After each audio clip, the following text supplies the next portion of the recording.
শুভ দুপুর প্রিয় দর্শক, সকলকে শুভেচ্ছা, সাদর আমন্ত্রণ। চ্যানেল আইয়ের পর্দায় দেখছেন নিয়মিত আয়োজন ফ্রেশ প্রিমিয়াম টি তর্ককথন। সকলকে নববর্ষের অনেক অনেক শুভেচ্ছা জানাচ্ছি। গতকাল বাঙালি ভীষণ আড়ম্বরপূর্ণভাবে আসলে বর্ষবরণের এই আয়োজনটি উদযাপন করেছে এবং বলাই বাহুল্য যে সপ্তাহব্যাপী কিন্তু এই আলোতে, এই রঙে, সুরে, গানে বাঙালি এই বর্ষবরণের উদযাপনটা চালিয়ে যাবে। এটি আমাদের প্রাণের উৎসব, আমাদের অস্তিত্বের একটা সাক্ষী বহন করে যে বাঙালি তার নিজস্ব সংস্কৃতির জায়গাটাতে আসলে কতটুকু সরব, কতটুকু সচেতন। মূলত এবছর বর্ষবরণের আয়োজন 1433 কেমন কাটলো বাঙালির, কোথায় কোথায় কী উদযাপন হয়েছে, বিহাইন্ড দ্য সিন কিংবা প্রিপারেশন যেটা থাকে সেটা কেমন ছিল, সেই অভিজ্ঞতাগুলো ভাগাভাগি করতেই আমাদের সাথে তিনজন বিশেষ অতিথি রয়েছেন। চলুন তাদের সাথে একটু পরিচিত হই। শুরুতে আমাদের সাথে রয়েছেন সংস্কৃতি কর্মী পার্থ তানভীর নবেদ, শুভেচ্ছা। আমাদের সাথে রয়েছেন সংস্কৃতি কর্মী স্বাতী সরকার এবং আমাদের সাথে রয়েছেন আনন্দ আলোর সম্পাদক রেজাউনুর রহমান। শুভেচ্ছা তিনজনকে এবং নববর্ষের অনেক অনেক শুভেচ্ছা। আপনাকেও শুভেচ্ছা।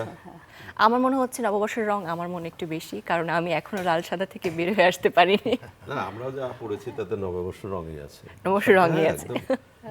রংটা আসলে মনের মধ্যে না, ওই মনের মধ্যে নিয়ে নিলেই হয় রংটা। সবই নববর্ষেরই রং। যারা মূলত নববর্ষ নিয়ে অনেক বেশি এক্সাইটেড থাকে তারা দেখা যায় নববর্ষের আগের দিন বা সেই দিন বা তার পরের দিনটা উদযাপন করে, কিন্তু যারা সংস্কৃতি নিয়ে কাজ করে তাদের নববর্ষটা বোধহয় আরো অনেক আগের থেকে শুরু হয়ে যায়। সেই প্রস্তুতি পর্ব নিয়ে একটু জানতে চাই। শুরুতে আমি একটু পার্থ তানভীর নবেদ আপনার কাছে। আমাদের তো আসলে একটা কথা সবার হয়তো জানা নাই। বিষয়টা হলো ছায়ানট যখন প্রতিষ্ঠিত হয় 1961 সালে, আর 63 সালে ছায়ানট বোধ করে যে গানের মানুষ পাওয়া যাচ্ছে না অনুষ্ঠান করার জন্য, সুতরাং গানের মানুষ তৈরি করতে হবে, গাইবার মতো মানুষ। সেই জন্য 63 সালে ছায়ানট সঙ্গীত বিদ্যায়তনের প্রতিষ্ঠা, এবং প্রতিষ্ঠার মানে কাল সেটা ছিল পহেলা বৈশাখ। কারণ তখনই ওনারা ছায়ানটের মূল বিষয়টা তো বাঙালিয়ানার চর্চা, মানুষের মনে বাঙালি হয়ে বেঁচে থাকা সম্ভব, এই শক্তিটা সাহসটা জোগানো, এই প্রেরণাটা জোগানো, এটাই মূল কাজ ছিল ছায়ানটের। সুতরাং বাংলা বছরকে ধরেই পহেলা বৈশাখে শুরু হয়েছিল ছায়ানট সঙ্গীত বিদ্যায়তন। প্রথম 3 বছর তখন ইংলিশ প্রিপারেটরি স্কুল, যেটা উদয়ন স্কুলের পুরনো ভবন ঢাকা ইউনিভার্সিটি ক্যাম্পাসের মধ্যে, সেখানে ক্লাস শুরু হয়েছিল। সেখানে প্রথমে বাংলা একাডেমিতে কদিন ক্লাস হওয়ার পর ওখানে রেগুলার, ওখানে মানে 63-তে প্রতিষ্ঠা, 64, 65, 66, আমার সালটা মনে নেই, আমি তৈরি হয়ে আসিনি। একটা সালে কোনো একটা ঈদ পড়েছিল বলে বাদ গেছিল। দুবার কিন্তু পহেলা বৈশাখের অনুষ্ঠান মানে প্রতিষ্ঠা বার্ষিকীর অনুষ্ঠান ওখানে হয়েছে। তারপরে সবাই ভাবলেন যে এটা তো আমাদের নিজেদের মধ্যে রাখলে হবে না, আমরা তো বাঙালিয়ানার চর্চা প্রসার এটা চাই। সুতরাং এটা মানুষের মধ্যে ছড়িয়ে দিতে আমাদের বাইরে কোথাও গিয়ে বড় করে আয়োজন করতে হবে পয়লা বৈশাখে। তখন ডক্টর নওয়াজের স্বামী ছিলেন আমাদের সুহৃদ, ওনারা সবাই বন্ধু ছিলেন, সঞ্জিদা খাতুন, ওয়াহিদুল হক, মোখলেসুর রহমান সিধু ভাই, রোজবু, মাক্কি আপা, মাক্কি খালা, হোসনে আরা মাক্কি, ইমদাদ হোসেন খুব নামকরা চিত্রকর, এনারা সবাই মিলে একটা জায়গা খুঁজে বের করলেন, সেইটাই হলো রমনার বটমূল। ওখানে 67 সালে শুরু হলো। এটা হলো পিছনের কথা। আর পরে প্রতি বছরই হচ্ছে, মাঝে 3 বছর হয়নি, পরে প্রসঙ্গ আসলে বলবো কেন হয়নি। কিন্তু আপনি ডক্টর সঞ্জিদা খাতুনের কথা জি বলতে হবে তো, শুরুর দিকটা কি? হ্যাঁ, না সেই আন্দোলনে, হ্যাঁ সেই আন্দোলনে তো শুরুতে ওই যে যাদের নাম বললাম, এছাড়াও অনেকে আছেন, সব নাম মনে করে বলা কঠিন, পুরো নাম মনে নাই এরকম হবে। ওনারা তো উদ্যোগ নিয়েছিলেন। স্বপ্নদ্রষ্টা যদি বলা হয় তাহলে সম্ভবত ওয়াহিদুল হক, সঞ্জিদা খাতুন, মুখলেসুর রহমান সিধু এবং ওনার স্ত্রী শামসুন নাহার রোজবু, আর সঙ্গে অনেকে ছিলেন। সঞ্জিদা খাতুন তখন সরকারি চাকরি করতেন বলে সামনে আসতে পারতেন না, এমনকি অনেক অনুষ্ঠানে বাধ্য হয়ে গান করেছেন মুখে রুমাল চেপে, যাতে বোঝা না যায় এটা উনি। এটা কিন্তু একটা অনেকের কাছে এটা নতুন খবর যে মুখে যাতে না আছে, এই কাজও করতে হয়েছে। হ্যাঁ, একালেও করতে হচ্ছে, এখনো অনেকে আড়াল থেকে অনেক কিছু করছেন, সাহস নিয়ে সামনে আসতে পারছেন না, কারণ একটা প্রভাব তো পড়েইছে সমাজে, এটার উল্টো প্রভাবও আছে। অনেকে সন্দিহান যে তাদের পরিচয়টা অন্যরকম হয়ে যায় কিনা, তারা একরকম করে তাদের পরিচয় বিশ্বাস করছে, আর এরা বিশ্বাস করছে বাঙালি পরিচয়টাকে। এটা একটা দ্বন্দ্ব, তো মানসিক দ্বন্দ্ব এগুলো হয়। এক সমাজে নানা রকম মানুষ থাকবে এই আচ্ছা, স্বাভাবিক। আমরা আরো শুনবো এবার সাথী সরকারের কাছে একটু জানতে চাই। সুরের ধারার সাথে আসলে তিনি অনেকগুলো বছর ধরে রয়েছেন এবং সুরের ধারা বাংলার প্রতিটি উৎসব এবং আয়োজনকেই সুরের মাধ্যমে আসলে সাজায়। তো এবারের আয়োজনটা, বর্ষবরণটা এবং চৈত্র সংক্রান্তি কেমন ছিল? বর্ষবরণটা তো আছেই, আমরা সবসময় করি হচ্ছে বর্ষ বিদায়টা আগে হতো, চৈত্র সংক্রান্তি যেটা বলে, যে বর্ষ বিদায় এবং বর্ষবরণ আমাদের 13 তারিখে হয় বর্ষ বিদায় আর 14 তারিখে হয় বর্ষবরণ। আসলে বর্ষবরণের পথিকৃৎ হচ্ছে ছায়ানট। তো আমাদের কাছে মনে হয়েছে যে এই সংস্কৃতিটাকে মানে পুরা বাংলাদেশে ছড়িয়ে দেওয়াটা উচিত। তো এইদিকে যারা আছে তারা হয়তো ওদিকে অনেক সময় দূরত্বের কারণে যেতে পারে না, বা একটা জায়গায় অনেক বেশি ভিড় হয়ে যায়, যারা চায় দেখতে অনুষ্ঠান তারাও পারে না। তখন আমাদের মনে হলো যে না, আমরা ছড়িয়ে দেই। তখন আমরাও শুরু করলাম হচ্ছে বর্ষবরণের অনুষ্ঠান। তো আমরা বর্ষবরণটা করে থাকি হচ্ছে সব শিল্পীরাই কিন্তু গান গাইতে চায়। ছায়ানটের একটা আদর্শ আছে যে তারা তাদের ছায়ানটের শিল্পীদের দিয়ে শুধু গান করায়। আর আমরা করি হচ্ছে যে যারা যারা দূর দূরান্ত থেকে, এমনকি সুবিধা বঞ্চিত যারা ছেলে মেয়ে, তাদেরকেও আমরা এটাতে সংযুক্ত করি, যেন সবাই ওই দিনটা প্রাণ খুলে গান গায়। গান গাওয়ার ইচ্ছা কিন্তু প্রত্যেকটা মানুষের অন্তরে থাকে। একেবারে তাই। হ্যাঁ। সুরের ধারা এবং ছায়ানট এবং আরো অনেক প্রতিষ্ঠান রয়েছে যারা আসলে গর্বের সাথে বাংলা সংস্কৃতিকে আসলে তুলে ধরছেন। ছায়ানটের বর্ষবরণের উদযাপনটা কিন্তু অনেকেই অনেকভাবে পছন্দ এবং সবাই অংশগ্রহণ করতে চায়। সেই অংশগ্রহণটা আসলে কেমন থাকে, প্রস্তুতিটা কেমন থাকে, সেটা নিয়ে কিছু ভিডিও আমাদের কাছে আছে, একটু দেখে আসতে চাই। এবং গতকালকের উদযাপনটা আসলে কেমন ছিল সেটা নিয়েও কিছু তথ্যচিত্র আছে, একটু দেখতে চাই আমরা। চলুন প্রিয় দর্শক। বাঙালির সংস্কৃতিকে লালন করে ছায়ানটের আয়োজনে রাজধানীর রমনা বটমূলে চিরায়ত বাংলার বর্ষবরণ অনুষ্ঠান। চিত্ত যেথা ভয় শূন্য, উচ্চ যেথা শির, এই মূল ভাবনায় বৈশাখের প্রথম সকালে সুরের মূর্ছনায় নতুন বছরকে বরণ করে নেন ছায়ানটের 200 শিল্পী।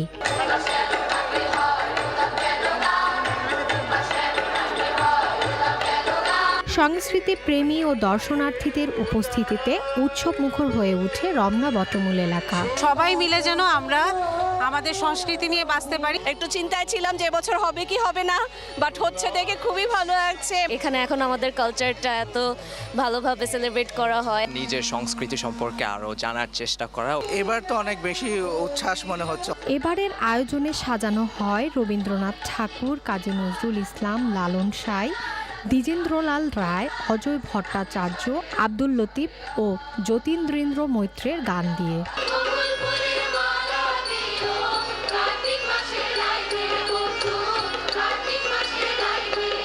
পুরনো সব সংকীর্ণতা মুছে ফেলে উদার নৈতিক জীবন ব্যবস্থা গড়ে তোলার প্রত্যয় জানান আয়োজনে অংশ নেওয়া সব বয়সী মানুষ। খুবই সুন্দর, আমার খুব ভালো লাগে। পহেলা বৈশাখ বাঙালির প্রাণের আবেদন। এখানে না আসলে কখনো এটার গুরুত্ব বুঝতে পারতাম না। সবার বছরটা ভালো কাটুক। The colors are wonderful. The singing's amazing. সামনে যাতে সুন্দর করে জীবনে উপভোগ করা যায়। এটা একটা গণতান্ত্রিক সম্প্রীতিময় বৈষম্যহীন বাংলাদেশে। আয়োজনের শেষ দিকে ছায়ানটের সভাপতি বলেন, বাঙালির সাংস্কৃতিক পরিচয়কে সঙ্গীতের মাধ্যমে তুলে ধরা ও অসাম্প্রদায়িক বাংলাদেশ গড়ে তোলার লক্ষ্যে এই অনন্য প্রয়াস। আমরা সমাজের কাছে অভয় বাণী শুনতে চাই, আমরা যেন নির্ভয়ে গান গাইতে পারি। খুব চিরচেনা একটা চিত্র আমার মনে হলো চোখের সামনে, এবং প্রতি বছর শুধু রংটা বদলে যায়। এটাই তো বাংলাদেশের আসল চিত্র, যে গান না থাকলে, গান এবং পাখির যদি কলকাকলি না থাকে, তাহলে সেই দেশটা বা সেই সমাজটা অন্ধকার হয়ে যাবে, আমার কাছে মনে হয়।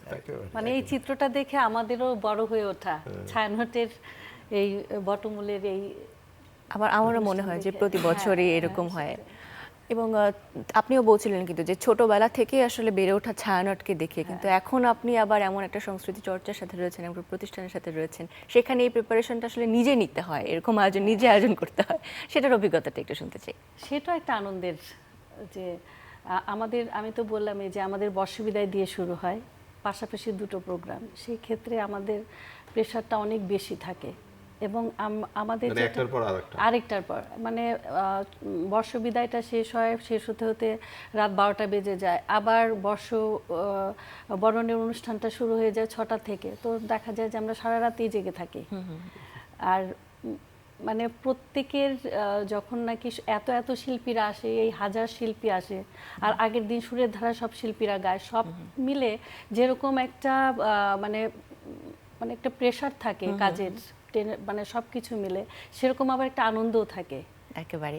আচ্ছা, সেই আনন্দটা উদযাপনটা কেমন ছিল? আমি আরেকটা জিনিস সাথীকে ধরিয়ে দিতে চাই যে এই আয়োজনের সাথে কিন্তু চ্যানেলের একটা গভীর সম্পর্ক আছে।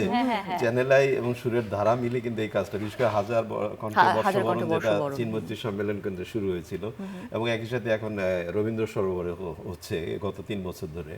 এবং এইটার কিন্তু একেবারে যে মেলবন্ধনটা, এবং সবচেয়ে বড় ব্যাপারটা হলো যে আমরা যখনই সংস্কৃতির সেই উৎসবের কথা বলবো, ছায়ানটের সেই শেকড়টা কিন্তু টান দিতে হবে।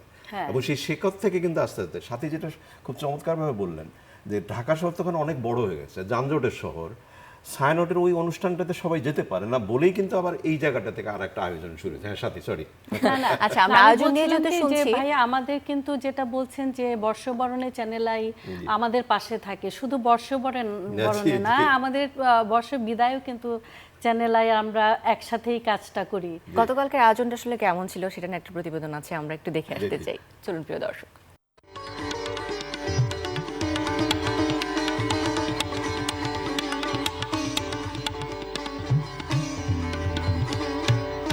সূর্যোদয়ের আগে নতুন বছর 1433 বঙ্গাব্দকে বরণ করে নিল চ্যানেল আই সুরের ধারা।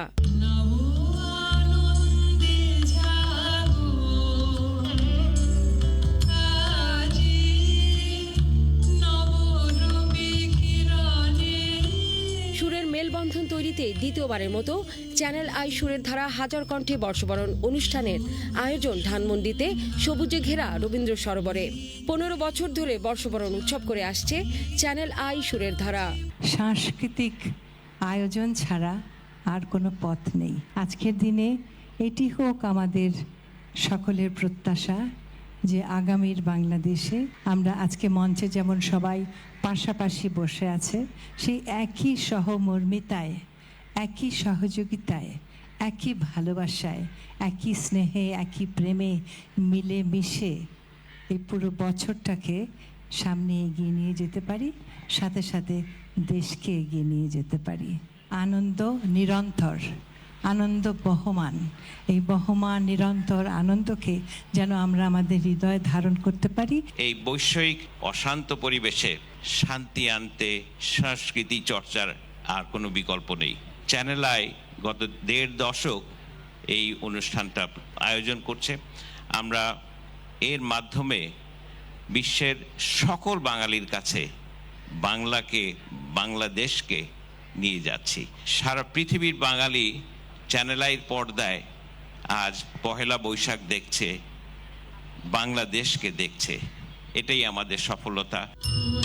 বাঙালি সংস্কৃতিকে সাথে নিয়ে সম্প্রীতির বাংলাদেশ বিনির্মাণের আহ্বান জানান ঢাকা দক্ষিণের প্রশাসক। জননেতা তারেক রহমান বলেছেন যে সবার আগে বাংলাদেশ। যদি আমরা এটাকে ধারণ করতে পারি তাহলে দল মত নির্বিশেষে কিছু সার্বজনীন, তার মধ্যে পয়লা বৈশাখ আমাদের কাছে সার্বজনীন। এটা কোনো ধর্মের বা কোনো দলের বা কোনো বর্ণের নয়। ঠিক তেমনি স্বাধীনতা আমাদের সবার, প্রতিটা ক্ষেত্রে সেগুলো যাতে আমরা মনে রাখি, স্মরণ রাখি। ভেদাভেদ থাকবে, বিভক্তি থাকবে, কিন্তু একটা জায়গায় ঐক্য হতে হবে, সেটা হলো বাংলাদেশ। মোজো নিবেদিত চ্যানেল আই সুরের ধারা হাজার কণ্ঠে বর্ষবরণ 1433। দারুণ একটা আয়োজন, মানে মনে হয় যে নতুন বছরের প্রথম সূর্যের আলো পৃথিবীকে ছুঁয়ে যাওয়ার সাথে সাথে আসলে কি বলবো, যে সুরের একটা সৃষ্টি প্রাণের সাথে, আমাদের সংস্কৃতির সাথে কানেক্ট করে। এই ধারাটা আসলে অব্যাহত রয়েছে এবং অব্যাহত থাকবে বছর, শত বছর, আমরা সেই প্রত্যাশা করি। রেজানুর রহমান, আপনার কাছে একটু জিজ্ঞাসা করতে চাই যে আপনিও তো আসলে আছেন অনেকদিন ধরে সংস্কৃতির, বাংলাদেশ সংস্কৃতি সবকিছু মিলিয়ে আসলে আপনার কর্মপরিধিটা, এবং বিভিন্ন সময় আসলে আনন্দ আলোর বিভিন্ন আয়োজনেও আমরা দেখে থাকি যে নতুনত্ব।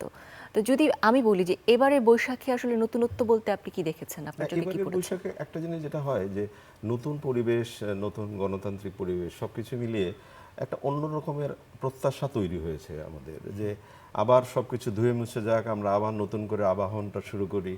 আমার ব্যক্তিগত যে গতকাল শুধু ঢাকা শহর না, সারা দেশ কিন্তু উৎসবমুখর ছিল, এবং বিশেষ করে মাননীয় প্রধানমন্ত্রী কৃষি কার্ড যে বিতরণ করলেন, সেটাও কিন্তু একটা সংস্কৃতির আবহ তৈরি করেছে ওই জায়গাটা। সব কিছু মিলিয়ে এইবারকার বর্ষবরণটাকে আমার কাছে মনে হয়েছে, যত যাই বলুক না কেন, একটু বেশি উদ্ভাসিত এবং বেশ উজ্জ্বল বলে আমার কাছে মনে হয়েছে। এবং সৃষ্টিকর্তার কাছে মানে অসংখ্য কৃতজ্ঞতা জানাই যে কোনো বৃষ্টি ছিল না, নির্বিঘ্ন পরিবেশে আমরা এই বর্ষবরণটা করতে পেরেছি। আর আপনি আনন্দ আলোর কথা নিশ্চয়ই জিজ্ঞেস করবেন। অবশ্যই, কারণ গতকালকে আনন্দ আলোর জন্মদিন ছিল গতকাল, যেটা 21 পেরিয়ে 22-এ পড়লো আনন্দ আলো। এবং এটা খুব কৃতজ্ঞতার সাথে সাথী যেটা বললো না, যে শিকড়টা কিন্তু ছায়ানট, আমাদেরও কিন্তু জন্মের শিকড়টা ওই ছায়ানটের। সেই আজ থেকে 21 বছর আগে ফরিদুর রাজা সাগরের সাথে আমি ছায়ানটের সেই অনুষ্ঠানে দাঁড়িয়ে, সাগর ভাই পিছনে দাঁড়ানো, আমরা পত্রিকাটা উঁচিয়ে ধরলাম ওই রমনার বটমিলে, এবং সাগর ভাই বললেন তুমি ঘোষণা দাও, বাংলা ভাষার একটি নতুন পত্রিকা এলো। এবং আমরা কিন্তু বর্ষবরণের সেই ছায়ানটের অনুষ্ঠান থেকেই আনন্দ আলোর ঘোষণা দিয়েছিলাম 21 বছর আগে, এইভাবে তুলে ধরেছিলাম পত্রিকাটা। আচ্ছা, ঠিক সেই স্মৃতিটা কিন্তু গতকাল আমার খুব মনে পড়েছে, ছায়ানটের কথা মনে পড়েছে, এবং ওই দিনকার বিশেষ করে ডক্টর সঞ্জয় দে খাতুনের কথা খুব মনে পড়েছে, যে তিনিও পাশে ছিলেন, কিন্তু তিনিও পাশে ছিলেন। এবং আমার মনে হয় যে আনন্দ আলোর গতকালকের জন্মদিনের এই ফুটেজটা যেটা আছে, সেটা যদি দেখানো যায়, তাহলে গতকাল অতিথিরা কি বলেছেন আনন্দ আলো নিয়ে, সেটাও আমার মনে হয় আমার কথাবার্তা থেকে তারা আরো ভালো করে জানতে পারবেন। চলুন দেখে আসি আমরা তবে। চলুন প্রিয় দর্শক। বিনোদন ও সংস্কৃতি অঙ্গনের জনপ্রিয় বিনোদন সাময়িকী আনন্দ আলো সাফল্যের সাথে 21 বছর পার করে 22 বছরে পা রাখল। বিনোদন জগতের খবরাখবর, সাক্ষাৎকার এবং শিল্প সংস্কৃতির নানা দিক তুলে ধরে অনেক আগেই পত্রিকাটি পাঠকদের হৃদয়ে স্থান করে নিয়েছে। পত্রিকাটির 22 বছর পদার্পণে জমকালো আয়োজনে উদযাপন করা হলো রাজধানীর একটি অভিজাত হোটেলে। এ আয়োজনে ছিলেন দেশের শোবিজ অঙ্গনের তারকা, বিশিষ্ট ব্যক্তিবর্গ ও গণমাধ্যম সংশ্লিষ্টরা। আয়োজনে পত্রিকাটির গৌরবময় যাত্রার নানা স্মৃতি ও সাফল্যের গল্প উঠে আসে। আমি মনে করি এই জয়যাত্রা অখণ্ড থাকবে, এবং আমরা আনন্দ আলোকে এই 22 বছর থেকে আবার নতুন নতুন অনেকগুলো বিষয় নিয়ে আমরা এগোতে পারব। ছাপা কাগজ অবশ্যই থাকবে এবং ছাপা কাগজের জয় হবে। আমি আনন্দ আলোর এই প্রতিষ্ঠা বার্ষিকীতে এর উত্তরোত্তর সাফল্য কামনা করি। ভবিষ্যতেও পাঠকদের জন্য আরও বৈচিত্র্যময় ও মানসম্মত কন্টেন্ট উপহার দেওয়ার প্রত্যাশা ব্যক্ত করেন অতিথিরা। কাগজের পত্রিকা না ঘাটলে ওই ডিজিটাল প্ল্যাটফর্মে সব কিছু হয় না। বলপেন দিয়ে লিখতে লিখতে নিউজ প্রিন্টে আমরা যে আনন্দ পাই, ওটা কম্পিউটারে আসে না, এটা কখনোই সম্ভব না। অতএব পত্রিকা আজীবন থাকবে, ধরন পাল্টাবে, এটাই স্বাভাবিক। প্রযুক্তি আসবে, প্রযুক্তিকে আপনার গ্রহণ করতে হবে। কতটুকু গ্রহণ করবেন, কতটুকু করবেন না, এটা আপনার নিজের বিষয়। কারণ আমি বিক্রি হয়ে যাওয়ার কোনো সুযোগ নেই এই মোবাইল ফোনটির কাছে, তাহলে আমি আমার নিজের মেধার তো চর্চা করছি না। অথবা এটা একটা লিমিট থাকবে, সবসময় ছিল, এখন থাকবে, ভবিষ্যতে থাকবে। 21 বৈশাখ পেরিয়ে 22তম বর্ষে উপনীত পড়েছে, এটা একটা বিরাট সৌভাগ্য। আল্লাহর কাছে আমরা শুকরিয়া জানাই। এইভাবেই হয়তো পৃথিবী চলে, আমরাও চলব।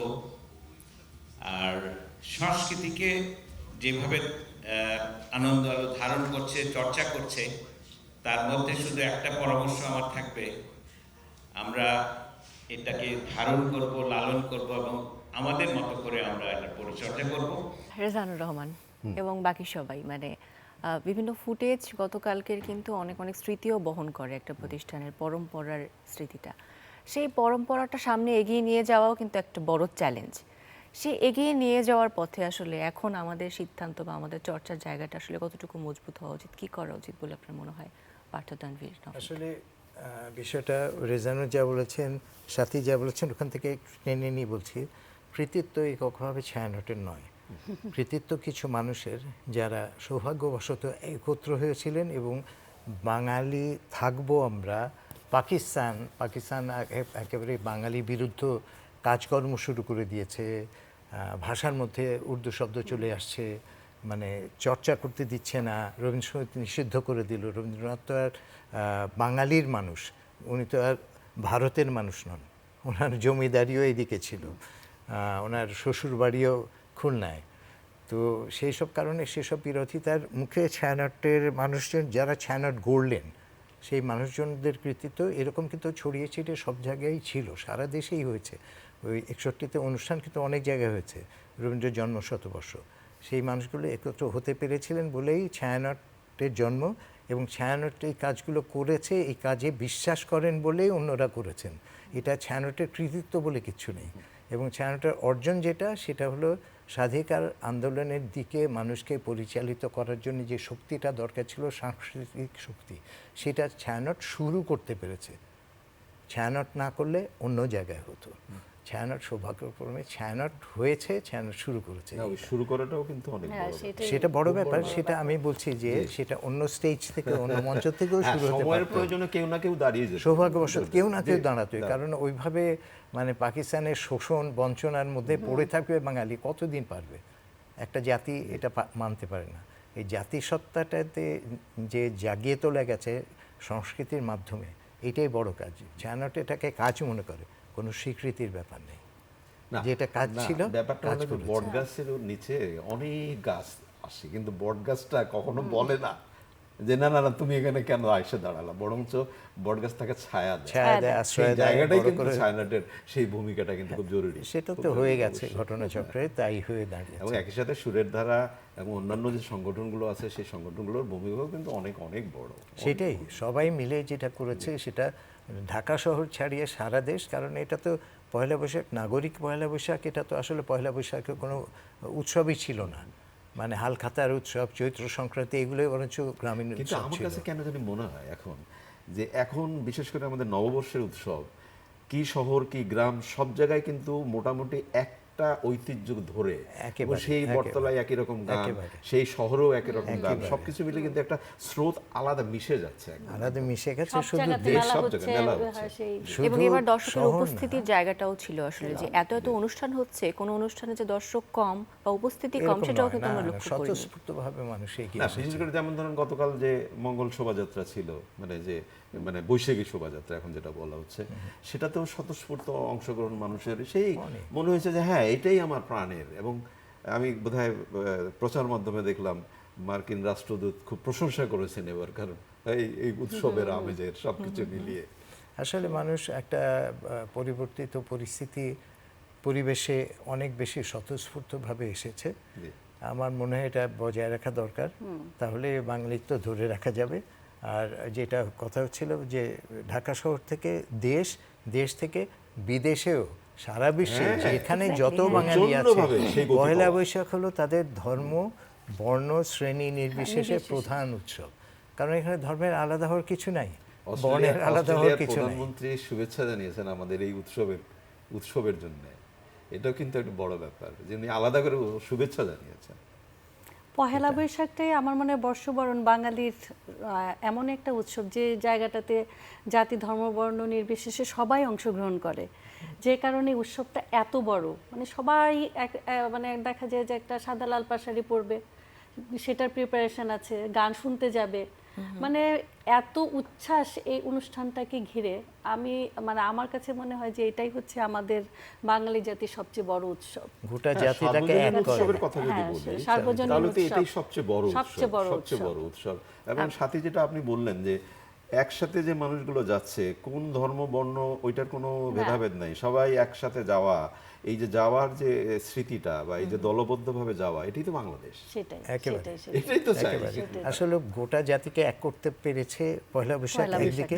তবে আমার একটু দুঃখ আছে, যেমন ক্রিকেটটা আরো বেশি এক করতে পেরেছে বাংলাদেশকে। এটা কিন্তু খুবই গুরুত্বপূর্ণ কথা। পয়লা বৈশাখ সবাইকে জড়াতে পারেনি। ক্রিকেটের খেলা যখন চলে কোনো একটা ক্লাব ঘরে বা কোনো একটা টেলিভিশনের সামনে, কে কোন দল করে সেটা কিন্তু ভাববার কোনো বিষয় থাকে না। ছক্কা এবং বাউন্ডারি এবং উইকেটটা নিতে পারছে কিনা, এটাই সবচেয়ে বড়। আমার মনে হয় বৈশাখ উদযাপনের ক্ষেত্রে মানুষের মানসিকতা বা বাঙালির মানসিকতা যদি এক জায়গায় গিয়ে থামে, আমার মনে হয় সকল ভেদাভেদ ভুলে বাঙালি উৎসবটাকে আরো বেশি আড়ম্বরপূর্ণভাবে আয়োজন করতে পারবে। করেছে এবং আগামীতেও করবে এই আমাদের বিশ্বাস। অনেক অনেক ধন্যবাদ। আয়োজনের একেবারে শেষ দিকে আরো অনেক কথা শোনার ইচ্ছা ছিল, আগামীতে হয়তো হবে। অনেক শুভকামনা আপনাদের এবং আবার নববর্ষের শুভেচ্ছা জানিয়ে বিদায় নিতে চাই। সুযোগ পেয়ে আমরাও ধন্য। দর্শক, এই ছিল আমাদের আজকের আয়োজন। পুরো বিশ্ব মঞ্চে বাংলাদেশকে তুলে ধরতে হলে নিজের সংস্কৃতি চর্চার আসলে কোনো বিকল্প নেই। আমরা যেন আমাদের শেকড়ের সাথে থাকতে পারি, আমাদের সংস্কৃতির সাথে থাকতে পারি, সে প্রত্যাশা রেখে আজকের আয়োজন থেকে বিদায় নিচ্ছি। সকলে ভালো থাকবেন।